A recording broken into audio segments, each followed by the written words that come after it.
Donc le premier plan de prévention des risques routiers date de 2008. Il a ensuite été mis à jour en 2017 suite à un décès d'un sapeur-pompier du SDIS 66 le 13 juillet 2016. Ce second plan de prévention des risques routiers avait un enjeu majeur pour mettre en œuvre de nouvelles mesures de prévention,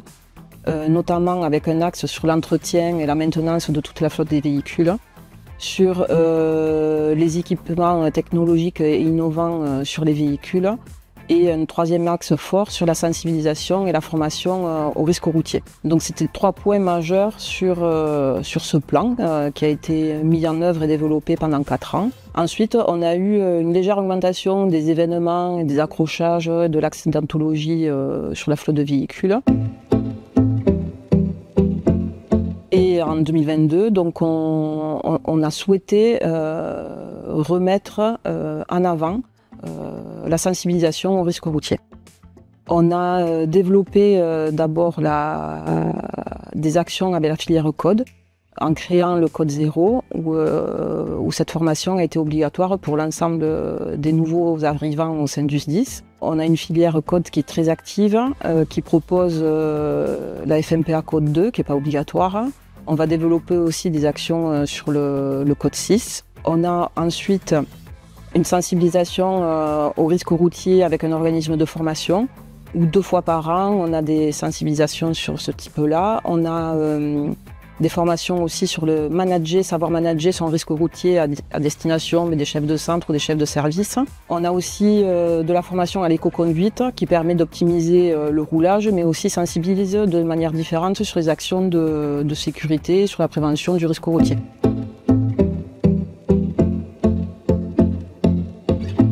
Durant le mois de novembre, on fait aussi le mois de la sécurité routière avec des thématiques comme des quiz sur le code de la route qu'on envoie à tous les agents. On fait aussi l'ensemble du service SSQVS, donc c'est-à-dire mon adjoint, mon alternant, et avec les assistants de prévention, des actions, des causeries sur les risques routiers en caserne, où on va voir l'ensemble des agents, on leur partage les retours d'expérience, que ce soit les pièces que la DGC nous transmet, ou alors les partages d'informations, les retours d'expérience des accidents qu'on a eus sur le SDIS. C'est une action qui est majeure pour le service et qui est plutôt appréciée par l'ensemble des sapeurs-pompiers. On a aussi une commission accidentologie qui, suite aux différents accrochages, statuts sur l'éventuelle sanction d'un agent, mais surtout propose des actions de formation et de sensibilisation aux sapeurs-pompiers ou aux PATS qui aura eu un événement avec un véhicule du SDIS. Enfin, la dernière action qui est aussi importante, c'est qu'on analyse tous les accidents ou presque accidents en lien avec le risque routier notamment. On permet ainsi de développer des actions plus nombreuses et proposer d'autres mesures de prévention comme les flashs sécurité qu'on peut faire sur des thématiques risque routier, de manière à sensibiliser, à être toujours sur le présent et à échanger avec tous les agents sur le risque routier. Alors en action de prévention sur le risque routier, on développe des sensibilisations qui sont sur une demi-journée où on va mettre en avant des situations inhabituelles sur le risque routier et où les conducteurs pourront être face à des situations différentes avec un formateur qui est spécialisé sur la thématique. En général, ces sensibilisations, les agents ne souhaitent pas y aller, ils le subissent comme une contrainte, mais pour au final nous dire après ces 4 heures qu'ils sont contents parce qu'ils ont appris des choses et que notamment ils vont adopter leur comportement au volant en adaptant la vitesse par exemple selon la circulation, que ce soit quand ils partent en intervention ou sur le retour. Puisque le nombre d'événements en fait, et d'accidents, c'est plus sur les retours d'intervention où on est moins concentré que sur le départ. Donc ces sensibilisations, elles sont plutôt importantes et c'est une réussite.